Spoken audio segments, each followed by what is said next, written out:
सरकारच मानसिक रुग्ण झालंय तर सरकारच्या इगोपेक्षा विद्यार्थ्यांचा आक्रोश महत्त्वाचा आहे।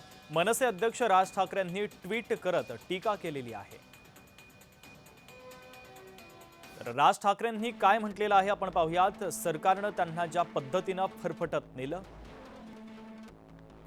त्यावरून सरकारला वांगचूक यांची काळजी नव्हती हे मात्र नक्की। काल आंदोलकांवर केलेला बेफाम लाठीचार्ज हे पाहून हे सरकारच रुग्ण झालंय।